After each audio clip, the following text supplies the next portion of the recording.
বাংলাদেশের রক্ত নিয়েও সিন্ডিকেট শুরু হয়ে গেল ভাই। হসপিটালে রক্ত থাকার পর বলে রক্ত নাই। আসলে বাংলাদেশে জন্মগ্রহণ করে আমরা করছি জীবন সবচেয়ে বড় ভুল, আমাদের বাপ মা করছে ভুল। টুকরে সরকার বানাইছি আমরা, সেনাবাহিনীর হাতে সরকার দিছি, তারা বাংলাদেশের বালের উন্নয়ন করতে পারে না। তারা 36 দিন পর তারা এনসিপি গঠন করে। তুলায় অভিশপ্ত না, অভিশপ্ত বাংলাদেশের রাজনীতি। রাতের বেলা লাশ গুম কইরেন না। মৃত সাগর বানাই দিতে আল্লাহ 2 মিনিট ভাবে নাই। ফেরাউন্ডে পানিতে ভাসাই দিতে আল্লাহ 2 মিনিট ভাবে নাই। আমরা তো পাপিষ্ঠ জাতি, আমরা তো খারাপ জাতি, আমাদের ডুবাই দিত আল্লাহ 2 মিনিটও ভাববে না।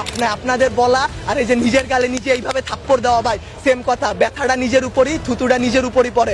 উপদেষ্টারা আসতেছে 20টা করে গাড়ি নিয়ে আসতেছে, উত্তরার রাস্তা বন্ধ করতেছে, সেক্টরের রাস্তাগুলো বন্ধ করতেছে। এতে যাদের যেই সন্তানগুলো আহত হয়েছে, নিহত হয়েছে, তাদের বাবা মাদের ঢুকতে দিতেছেন না আপনারা। তাদের বাবা মারা এখন পর্যন্ত খায় নাই।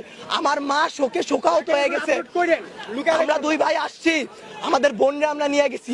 আমার এক বন্ধুর হাতের এইখান থেকে এই পর্যন্ত ওর ডান হাতের অবস্থা করুন ভাই, হাত কাইটা ফেলতে হয় কিনা সেটাই বোঝা যাচ্ছে না। আমার ওই বন্ধুরই ছোট ভাই ক্লাস 7-এ পড়তো, ওর ঢাকা মেডিকেলে ভর্তি আছে ভাই।